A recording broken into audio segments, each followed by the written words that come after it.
Saudara, pemerintah daerah di Indonesia telah mengumumkan kenaikan upah minimum provinsi atau UMP 2024. Di saat bersamaan, pemerintah juga memutuskan adanya kenaikan gaji aparatur sipil negara, termasuk PNS, TNI, dan Polri. Persentase kenaikan upah minimum provinsi 2024 berkisar antara 1,2% hingga 7,5%. Sementara persentase kenaikan gaji ASN lebih besar dibanding kenaikan UMP sebesar 8%. Provinsi Maluku Utara jadi wilayah dengan persentase kenaikan UMP 2024 tertinggi, 7,5%. Provinsi Gorontalo, wilayah dengan kenaikan UMP terendah, hanya sebesar 1,2%. Upah buruh telah diputuskan naik, sejauh mana dampaknya bagi buruh dan pengusaha? Kita simak dulu tayangan berikut. Rupiahnya dari 4,9 menjadi 5.067.381. Kalau di DKI sebenarnya ada kelebihannya, ya. Pemda DKI selain menetapkan UMP ada namanya Kartu Pekerja Jakarta. Kartu Pekerja Jakarta mereka mendapatkan bantuan subsidi transportasi gratis. Lantas secara otomatis mendapatkan subsidi pangan. Tahun depan, DKI Jakarta masih menjadi pemegang UMP tertinggi sebesar Rp5.067.381. UMP DKI naik 3,6% atau sekitar Rp165.000 dari sebelumnya yang ada di angka Rp4.900.798. Di saat yang sama, gaji ASN juga diputuskan naik, yakni sebesar 8%. Meski sama-sama naik, elemen buruh protes karena kenaikan UMP terlampau kecil. Mereka menolak persentase kenaikan yang ada karena dianggap merugikan buruh. 3,6% itu kan nggak sampai setengahnya naiknya gaji PNS TNI Polri 8%. Di seluruh dunia, saya ILO Governing Body, salah satu pengurus Badan Perserikatan Bangsa-Bangsa berkantor di Jeneva. Nggak ada di seluruh dunia gaji PNS 2 kali lipat naik daripada gaji buruh swasta, nggak ada. Hanya di Indonesia. Kalau alasannya PNS tidak pernah naik 3 tahun, sama, buruh juga nggak naik 3 tahun kok, 2020, 2021, 2022. Itulah alasan pertama kita menolak kenaikan upah minimum yang rata-rata kisaran 3,2 sampai 4,4%. UMP DKI misal 3,6% naiknya, atau kalau dirupiahkan sekitar 165.000. Itu merugikan buruh. Menjawab keluhan buruh, Kemenaker menjelaskan, kenaikan kecil karena upah minimum provinsi tidak diperuntukkan bagi pekerja yang masa kerjanya di atas 1 tahun. Kebijakan upah minimum itu kan sebenarnya hanya untuk pekerja dengan masa kerja 1 tahun ke bawah. Ya, 1 tahun ke bawah. Tujuannya upah minimum itu adalah untuk menjaga supaya para pekerja yang baru ini, yang masa kerja 1 tahun ke bawah, tidak terjebak dalam kemiskinan karena dibayar upah murah. Nah, karena supaya dia terhindar dari upah murah, maka pemerintah hadir memiliki kebijakan yang dasar regulasinya adalah PP sekarang, PP 51/2023. Pemerintah hadir untuk melindungi, memberikan perlindungan bagi pekerja usia masa kerja 1 tahun ke bawah supaya tidak terjebak upah murah, supaya nggak masuk dalam kemiskinan. Persentase kenaikan UMP tahun 2024 berkisar antara 1,2% hingga 7,5%. Provinsi Maluku Utara menjadi wilayah dengan persentase kenaikan UMP 2024 tertinggi, yakni sebesar 7,5%. Sementara Provinsi Gorontalo menjadi wilayah dengan kenaikan UMP terendah, hanya sebesar 1,2%. Menurut Sarman Simanjorang, anggota Dewan Pengupahan Nasional, besaran kenaikan UMP sudah sesuai regulasi. Namun kedepannya perlu dibuat formula tepat agar UMP mendekati keinginan buruh dan sesuai kemampuan pengusaha.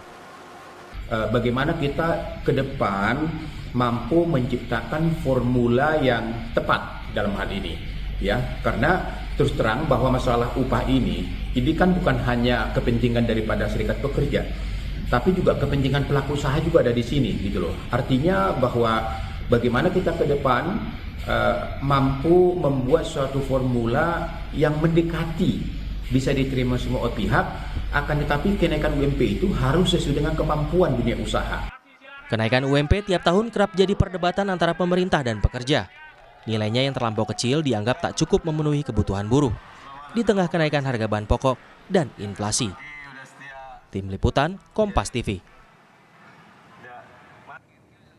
Saudara, kita bahas kenaikan UMP 2024 bersama Mira Sumirat, Presiden Asosiasi Serikat Pekerja Indonesia, ada Bob Azam, Ketua Bidang Ketenagakerjaan Apindo, dan juga Dita Indasari, Staf Khusus Menteri Tenaga Kerja.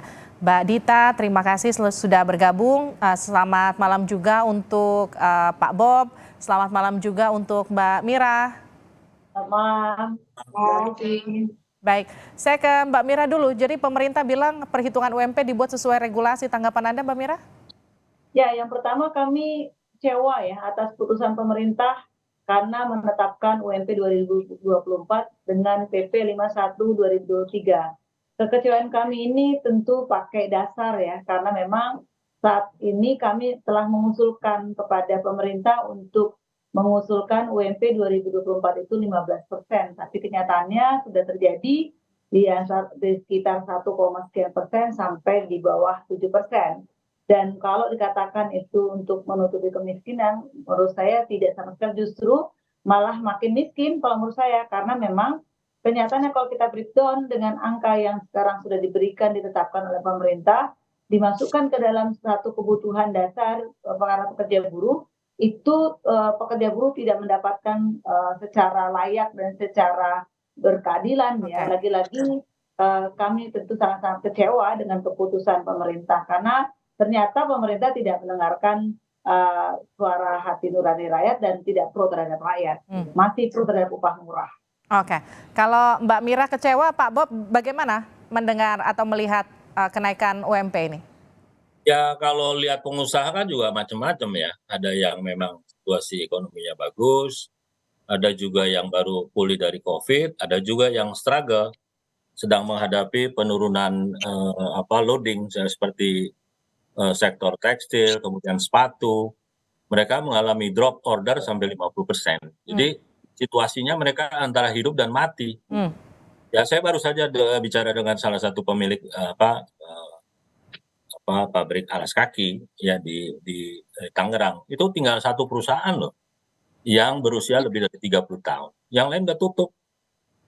Ya, jadi saya juga dapat data-data dari BPJS Ketenagakerjaan, itu ada 210.000 orang yang mengajukan JKP tahun ini.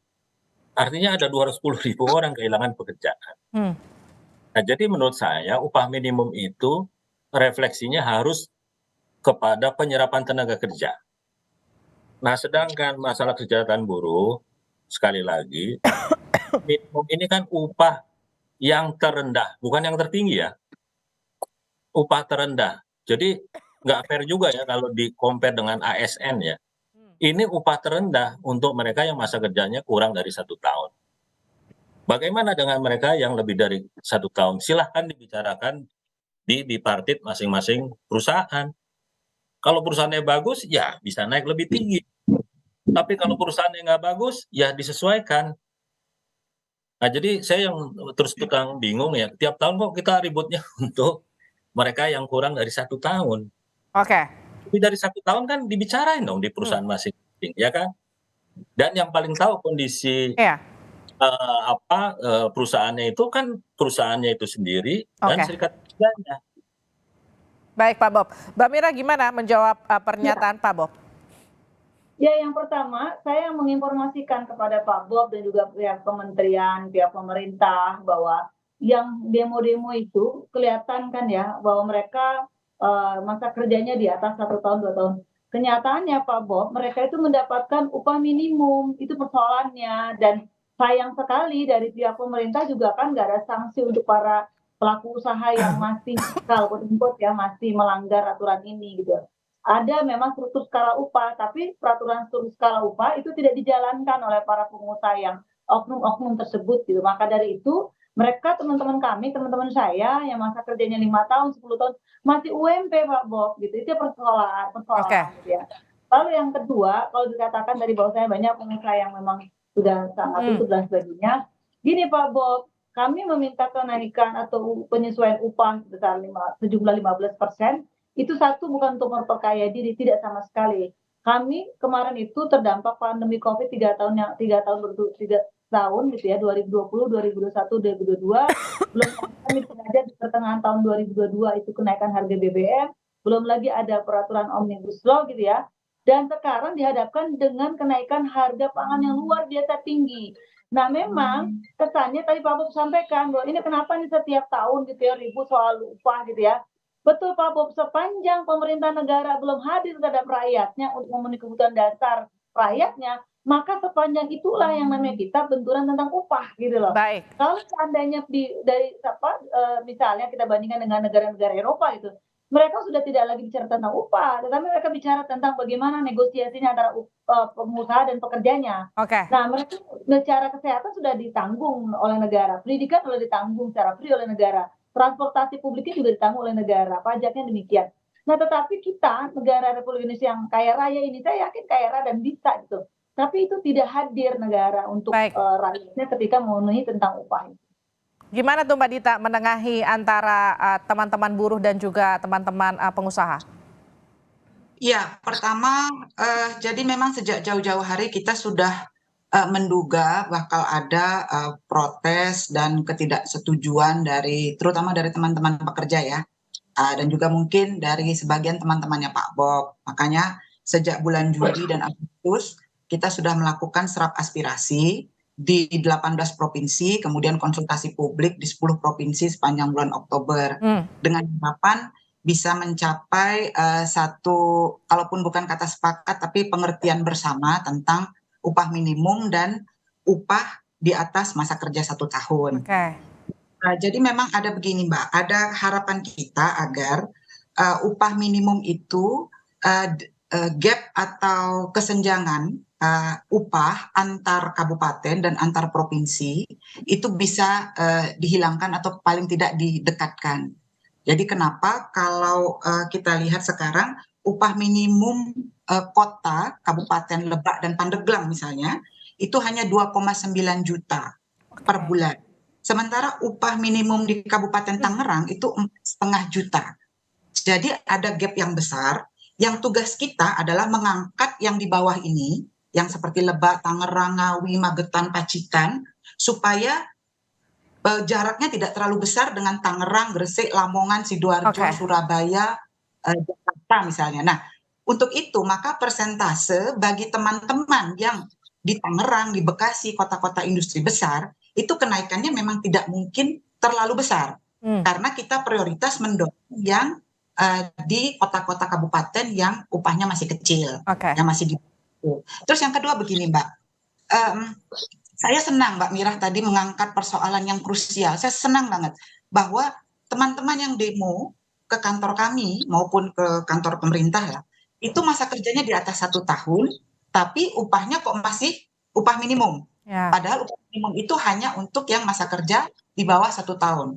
Ini persoalan yang krusial yang harus kita pecahkan agar kita setiap tahun tidak ribut soal upah minimum. Jadi kita sudah sepakat bahwa upah minimum itu hanya untuk yang di bawah 1 tahun. Yang di atas 1 tahun bagaimana? Ya, negosiasi berdasarkan kinerja, kompetensi, loyalitas dan sebagainya, dan kemampuan perusahaan.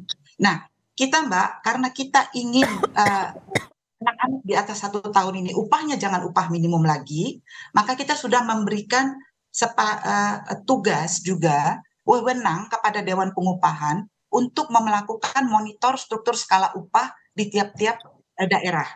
Jadi skala upah itu harus dibuat oleh perusahaan supaya teman-temannya Mbak Mirah ini masa kerja 2 tahun, 5 tahun jangan lagi dibayar sebesar upah minimum karena itu memang tidak fair gitu. Jadi saya setuju Mbak Mirah, kita perkuat struktur skala upah melalui Dewan Pengupahan dan melalui bentuk-bentuk sanksi dari Kemenaker bagi perusahaan yang tidak menerapkan struktur skala upah bagi pekerjanya yang di atas 1 tahun.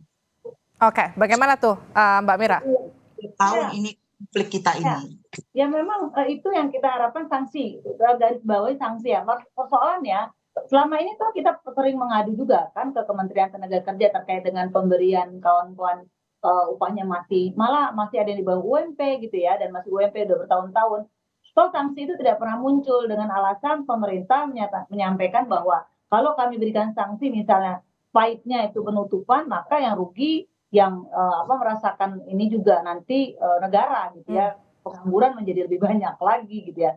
Nah artinya itu serba salah juga tuh pemerintah. Yang kedua, saya sampaikan kepada Mbak Dita sebagai perwakilan pemerintah gitu ya.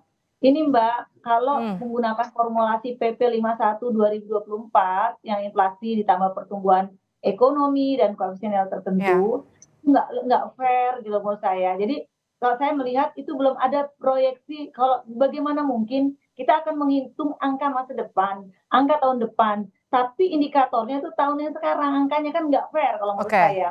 Itu kami usulkan 15% itu kita menggunakan angka yang lebih fair indikatornya. Baik. Apa itu indikatornya? Inflasi sama, tapi kita juga inflasi tahun sekarang, tapi proyeksi inflasi untuk tahun depan. Pertumbuhan ekonomi yang sekarang, kita menggunakan juga proyeksi pertumbuhan ekonomi tahun depan. Lalu kita menggunakan 64 item komponen hidup layak, itu lebih fair kalau menurut saya dibandingkan ada rumus atau elemen koefisien tertentu, nilai tertentu, itu lebih membingungkan kalau menurut saya. Oke, Pak Bob, ini kabarnya kalau UMP naik seperti apa yang teman-teman buruh inginkan, akan banyak PHK yang terjadi. Betul demikian, Pak Bob? Saya sudah sampaikan, itu kan angka-angkanya. Ya tahun ini aja, tahu nggak kita berapa yang mencairkan JHT? 3,3 juta. Ya. Bayangkan 3,3 juta orang keluar dari pasar kerja.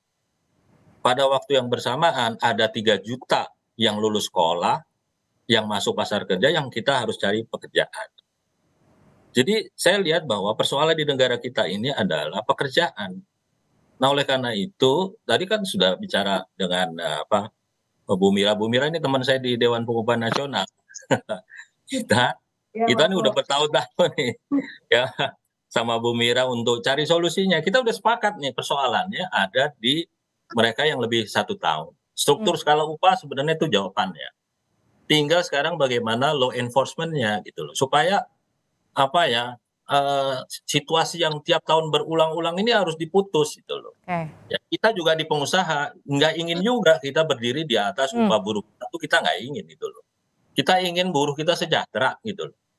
Nah oleh karena itu di Apindo juga kita sekarang ini sedang menggalakkan sertifikasi pelaku-pelaku yang menjalankan human resource management di perusahaan, dan di situ termasuk diajarkan bagaimana membuat struktur skala upah. Tapi memang persoalannya sejak 2012 itu sampai 2017 itu upah naik tiap tahun tuh 20%. Setelah itu naik tapi masih tetap di atas 10%. Akibatnya apa? Struktur skala upah tuh hancur. Hancur semua. Jadi yang namanya manajer HRD ya udah nunggu aja lah nanti keputusan upah minimum, nanti dia tinggal adjust terus lihat upah sundulan. Itu situasi yang terjadi. Nah oleh karena itu kita juga tidak ingin situasi seperti ini terus berlangsung. Malu dong sama negara tetangga yang nggak pernah ada demo soal upah minimum. Kita ingin putus ya situasi seperti ini. Ya kita bangunlah ya bagaimana membangun sosial dialog di perusahaan, bagaimana membangun struktur skala upah ke depan sehingga situasi yang seperti ini enggak terus tiap tahun jadi isu politik. Bagaimana Mbak Dita? Ya, pertama memang kita berharap monitoring pada pelaksanaan struktur skala upah itu menjadi tugas kolektif ya. Selain tugas pemerintah juga tugas Apindo memonitoring anggotanya yang jangan sampai bandel tidak menerapkan struktur skala upah untuk teman-teman yang bekerja di atas 1 tahun. Juga teman-teman serikat pekerja lalu di dalam Dewan Pengupahan bisa lebih proaktif untuk mengawasi perusahaan-perusahaan agar menerapkan itu. Yang kedua, tadi saya baru dialog dengan teman-teman di kantor ya di PHI. Bagaimana mekanisme sanksi yang pas kalau ada perusahaan yang tidak menerapkan SUSU. Kita singkatannya SUSU, struktur skala upah. Itu. Kalau tadi yang Mbak Mira bilang kalau kita tutup perusahaannya, kita bekukan, kita larang beroperasi sebagian atau seluruhnya, memang akan ada dampak sosial ekonomi yang jauh lebih luas. Apakah kemudian kita memberikan sanksi berupa frozen, dibekukan atau ditunda layanan-layanan kerjaan yang mereka butuhkan sampai seluruh persyaratan terkait PKB ya, peraturan perusahaan dan perjanjian kerjasama itu memuat struktur skala upah di dalamnya dan dijalankan dengan benar. Kalau soal tidak memberikan upah minimum atau melanggar upah minimum itu memang sudah ada sanksinya pidana.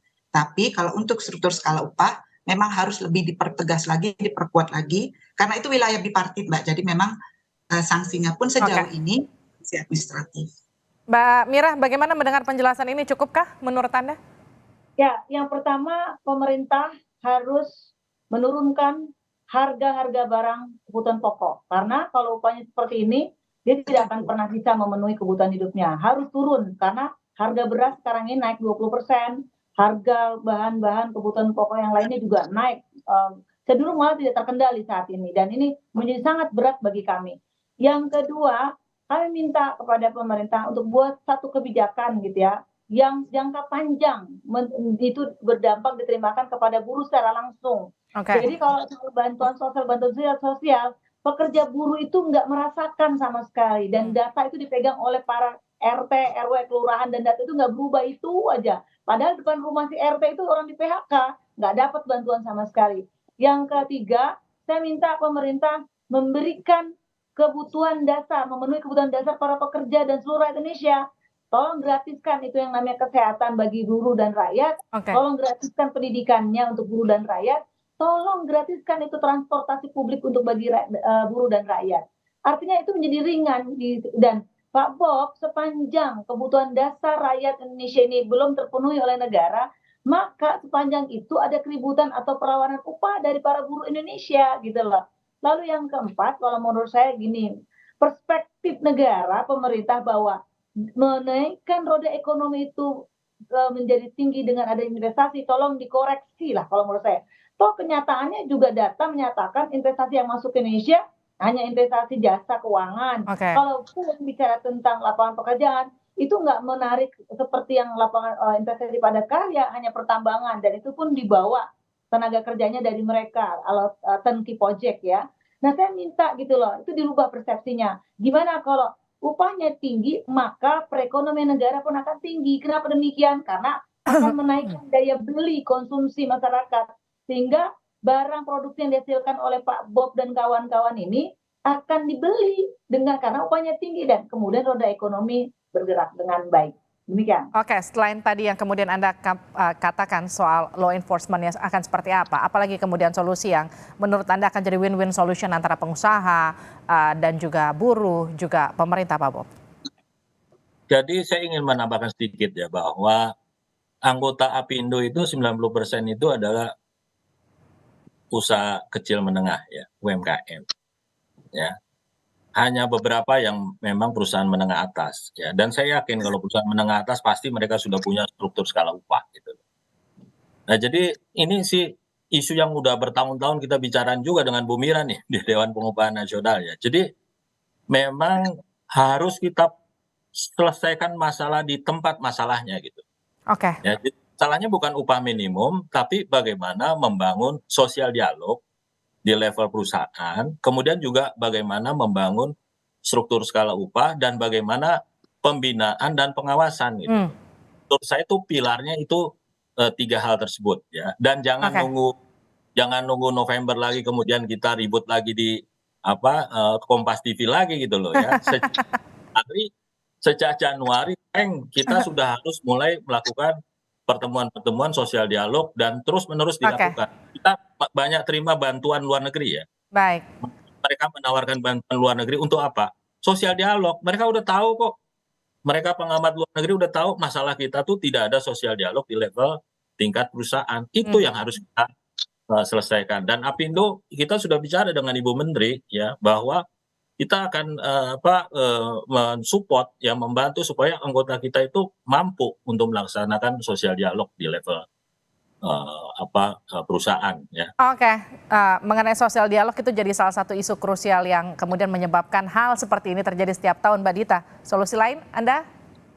Ya, pertama memang butuh satu ekosistem sosial ekonomi untuk menopang pekerja agar upah yang mereka terima itu bisa mencukupi. Jadi kita sebetulnya paham dengan keluhan-keluhan teman-teman pekerja karena memang harga barang-barang sekarang ini kan naik ya, gula, beras, minyak goreng itu kan memang harganya naik. Jadi kita paham teman-teman pekerja merasa kok kenaikannya nggak setara dengan kenaikan harga barang-barang.